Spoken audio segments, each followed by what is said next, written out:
Hi and welcome back to my channel. My name is Jules if you're new.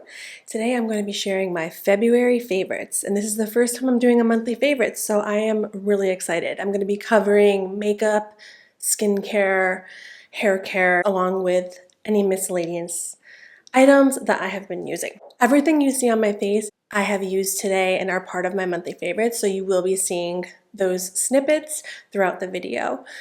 So I'm going to start with makeup. I will put chapters so you can skip over a certain topic if you're not interested in it, and that way you can find it easily. I will also link everything in the description, so if you need to find anything, it'll all be there. Without further ado, let's get into this.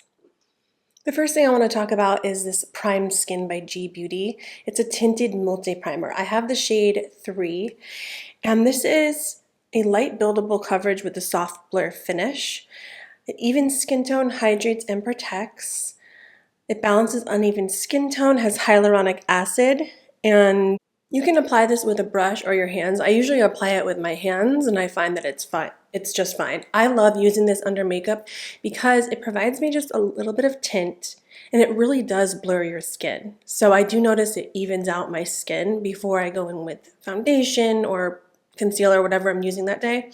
I notice that this really does blur your skin and even it out. It helps my makeup set down nicely, and I really think it's a good first step before applying makeup. So I have been loving this. I've had it for a few months now, but I've been reaching for it a lot in February. A lot of these products are not new for February. Some of them are, like some of them came out in February, but others I've just been using a lot, and they may have been out for a long time, but I'm just like rediscovering them, or just gravitated towards them this month. The second thing is this Anastasia Beverly Hills Impeccable Skin Foundation. I use the shades 2N and 3N. I use 2 pumps of 2N and then I use 1 pump of 3N. That's usually my magical mixture, and I really find that this provides medium to full coverage. It's buildable. It's not overly drying. I do have dry skin, and it is considered kind of a matte foundation, but I think it's more satin matte. And I really love the finish on this. I think that this is one of my favorite foundations. It's up there with my Sicily foundation and my Lancome foundation, so I've definitely been loving that in the month of February. This I've had for a while. It's my Chanel Le Beige bronzer. It's a cream bronzer in shade 390, and I've had this before. I then repurchased it because the other one expired, and then I also have 395, which is a little bit of a darker shade. This is just a classic. It just blends so nicely, and with the combination of that G Beauty Prime Skin and the Anastasia foundation, this combines so well with those products and just gives like a seamless finish. So I have been loving this. It does have a bit of a fragrance, as Chanel products sometimes do. Some do and some don't. Anyway, I just wanted to point that out. I've also been really loving this Kosas color corrector, and this is in the shade Illusion. I don't know, I just really love the shade. It just goes so well, and it gives kind of a brightening effect. It with the concealer in 3.89. And I find that the combination is just really nice. It just gives such a brightening effect. It's not full coverage. Oftentimes I will use my Bobbi Brown corrector in the shade Bisque underneath. So I will use the Kosas color corrector with my Bobbi Brown. So I'll use the Bobbi Brown color corrector first, and then I will put that on later on as the Bobbi Brown sinks in. I use the shade Bisque. I have 2 different Bobbi Brown color correctors. I have just the regular corrector that looks like this. This is more like high coverage, and then this is the stick in Bisque. Really dark circles like in the inner part of my eye, so I like to just use those products first, and then I've been loving the Kosas on top of it. We've also really been loving the MAC Glow Play Blush in True Harmony. This has quickly become one of my favorites. I know it has been out for a while, but I just love the Glow Play formulation, but I just love this color. You can pretty much use this with any makeup look. It's neutral, and it just goes with everything. And then the True Humor, which is a MAC mineralized blush. I love this shade too. It's very neutral, very soft, goes with any makeup look. So I love combining these two together. I just feel like it gives the perfect situation that I'm going for. And then I had to mention my Charlotte Tilbury powder. I'm almost out of this actually. And I use this all year round, but I have been reaching for it a lot more in February because I am trying to finish this up. But I will repurchase this because I've just used this for years and it's just really reliable for me. I use the shade One Fair. So this was a recent release. This is the Victoria Beckham Victoria palette. Now I got the olive palette too, but I've really been loving Victoria for some reason. I think that maybe it just goes with more and I can really smoke it out and give kind of like a smoky look. I did use it with the Skin by Kim palette because I like these two shades right here.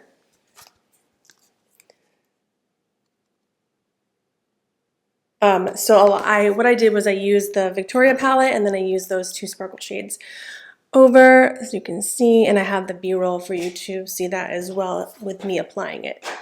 But overall, I just think the Victoria Beckham palettes are just such high quality. They're very high pigmented. I first thought that I liked olive better, but I think that Victoria, it just goes with more, like, I think I like them equally the same, honestly, but I have been gravitating towards Victoria just a little bit more.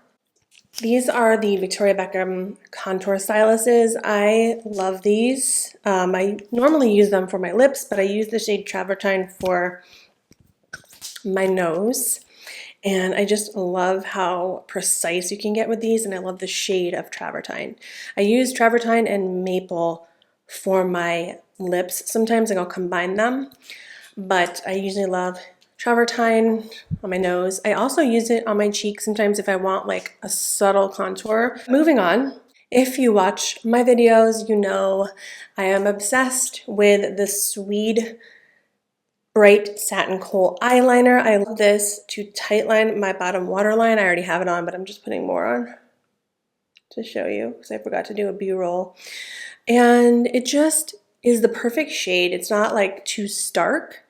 And I just feel like it really does brighten my eyes without being too noticeable. Love Swede products. And then my trusty Luster Glide eyeliner in Earth by Chantecaille. The best color is like an espresso shade, so it's not too black, it's not too brown, it's right in the middle. And I use this to tightline my upper waterline. And I pretty much use this like every time I do makeup, unless I'm doing a colorful look and I want to match the eyeliner with that look. But this one is something that I will reach for and have been reaching for a lot, especially in February.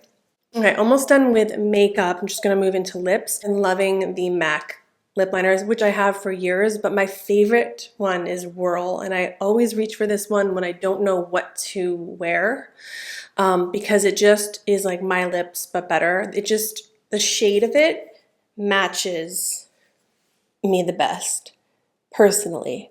And then I've been using Yash, which I've used for years, but it just got re-released by MAC, and I'm so excited because this is my all-time favorite shade, and I love pairing it with the Whirl lip liner.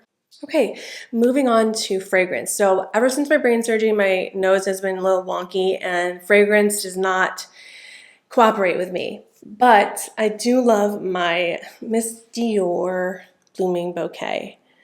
This has been a favorite of mine for a very, very long time. It is a roll-on one. I do love this one because it's subtle and it doesn't give me, it doesn't irritate me as much as some other fragrances that are very strong. And I'll just roll a little bit, use a tiny, tiny little bit, and it doesn't give me a headache. It doesn't like exacerbate my nose or my lungs because I do have asthma. So I just love that so much. I've had it since like 2015. Well, I repurchased this like a year ago again, but I used to have it in like 2015. And then I've been trying to grow my lashes, and I've been using the Swede eyelash serum. This has worked so well. I can't even tell you how well this works. My eyelashes, I don't know if you can tell, are just thriving, and it's because of this product. I got mine on Revolve, and I also use the Brow Serum by Swede, and has definitely helped my brows. My brows are more full now, and I owe it to those two products. So now something I use a lot because I don't want to risk getting like eye infections or eye irritations, since I do film a lot of content and I am, removing makeup, putting it back on, and it can sometimes cause irritation. I use these. So this is a towelette, and I use this to just make sure after I remove my makeup, I just go through my lashes a little bit, and remove any excess debris. And it's a tea tree eyelid cleanser. It was recommended by my eye doctor, and it just ensures that you get all of the makeup out of there and that your eyelashes and your eyelids are completely clean. This is a must. I repurchase this all the time. I get them on Amazon, and they have been honestly life-changing. There was a time when I got like an eye infection around Halloween one year, after I was doing like a lot of like Halloween looks, a lot of like dramatic eye looks. And what happens is a lot of the times when you remove your makeup, it doesn't always get fully removed. So this is like the final step in my removal process that ensures that everything is gone and cleaned and sanitized and just good to go. I'm just kind of bouncing around now to skincare. Something that is just really easy, simple, is the Vanicream Daily Moisturizer. It's just lightweight, it's for sensitive skin, free of dyes, fragrances, and it's non-comedogenic, so it has hyaluronic acids and ceramides. It's just honestly a great option. It's not fancy, but it just gets the job done, and I really love this. Of course, I do have some other skincare that I use. It is on the more pricier side, but I like to use this in combination with those because it is expensive to always purchase like high-end skincare, and especially if something like this works just fine, like I don't see why I wouldn't use it. So that is a great product. Very affordable. Move into nails. So some of you may have seen my Dazzle Dry video that I posted, but this little bag here has all of my Dazzle Dry nail polishes in there. I just really love Dazzle Dry. I'm obsessed, kind of. Prima Ballerina is one of my favorites. And then I do have some fun colors, like this color right here, Spearmint Tea, which I have on my toes. I have this on my toes right now. And then this one's also nice, Girlishly Giddy. Anyway, I have way too many, but I really want to get like those shelves where you can just like organize them, like in nail salons, because I'm starting to get so many that it's not fitting in this. But I gave up getting my nails done for a little bit because I wanted to do my own, and I used to have like a hard gel, and it kind of damaged my nails because I took it off myself. I should have gone and got it removed professionally, but I didn't. I ended up kind of just like really destroying my nails, and I also wanted to save a little bit of money, so I decided that I was going to do my nails from home. But I figured if I could cut back and just do my own nails, I feel like it looks really nice. And I usually do like a weekly manicure. I know that sounds like a lot, but like this can last up to 10 days, but I like them to look like nice and refined. And so I just find myself doing it every week. And that way I can kind of maintain my cuticles and just make sure it looks fresh all the time. So I have been loving Dazzle Dry so much. Okay, and then I have two more categories and then we are done. The next one is hair. So I did want to provide a little bit of a snippet here of me curling my hair because I had a request from a viewer to show how I curl my hair. So I am showing you here, but before I go in to curl my hair, I always use a heat protection spray. So I have a whole routine where I will use, well, let me get it real quick, actually. Okay, let me explain. So first I will use like a defrizzer, then a heat protectant, and an oil, and then I'll blow dry my hair. Then after my hair is blow dried and dry, I go in with a heat protection spray before I curl my hair. So I'm adding like another layer of protection. My hair is bleached a little bit, so I just want to make sure I am always protecting my hair. So I will use this by 4 reasons. It's a fragrance-free hair care line, and I have been loving this. Like, it just works so well. It helps with heat damage, doesn't have a fragrance, and it's super easy. You just spray it on your dry hair and then you can go and curl it as usual. I also use, hang on, let me get it. So this is actually my like hair care bin. I have a lot of products that I love, but most recently these are what I've been using. I also use the Paul Mitchell Flexible Style Hot Off the Press Thermal Protection Spray. This works lovely as well. It does have a little bit of a fragrance, so the days that I'm, feeling a little more asthmatic or my nose is a little bit stuffy, I will go with the unscented version from this brand. So I have those 2 for heat protection.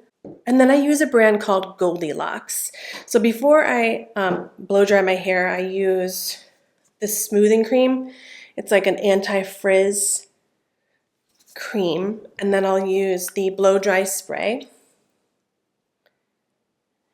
And then I will use the signature serum, which is like an oil. I also use the shampoo and conditioner, but I do have other shampoo and conditioners that I use on rotation, but I love the GOLDIE LOCKS brand. So I wanted to show you that is how I prep my hair before I blow dry. And then I showed you the products I use when my hair is dry before I go in with curling. Now after I curl, I will either use the 4 Reasons Sensitive Strong Hairspray. This is like a stronghold hairspray. So if I know I have a full day of filming or something and I want my hair to last in a curl, I will use this. It does get a little crunchy if you use too much, so you want to make sure you spray a little bit further away. But there's no fragrance in this, which I appreciate so much, and it does really make my hair hold. It's not overly crunchy either. And then if I want more of like a flexible hold, I will use the GOLDIE LOCKS Flexible Hold hairspray. And that is my hair care routine as of lately, and it's been like that for a couple months actually, but those are what I reach for a lot, especially in February, because I've been filming a little bit more, and so I don't wash my hair every day, and if I'm going to film, I usually like to do my hair a little bit. So if my hair is dry, I will go in with like the heat protectant spray first and then re-curl my hair. That way I'm not damaging it, because I'm putting heat on it pretty regularly. I want to make sure it's protected. And then last but not least, books. I have really been into reading, and I finished this one. It's called The Let Them Theory by Mel Robbins. Such a good book. Honestly, I completely 100% recommend this. And then this one my therapist recommended. It's Feel the Fear and Do It Anyway. So these are the 2 books I finished in February, and I would highly, highly recommend both of them. I've really been enjoying reading lately. I'll probably share those in my monthly favorites if I'm reading a good book. That's it for my February monthly favorites. Of course, I have a lot of other favorites, but I had to narrow it down to a few. And thank you if you made it this far. If you like my videos, don't forget to like and subscribe, and I will see you in my next video. Bye.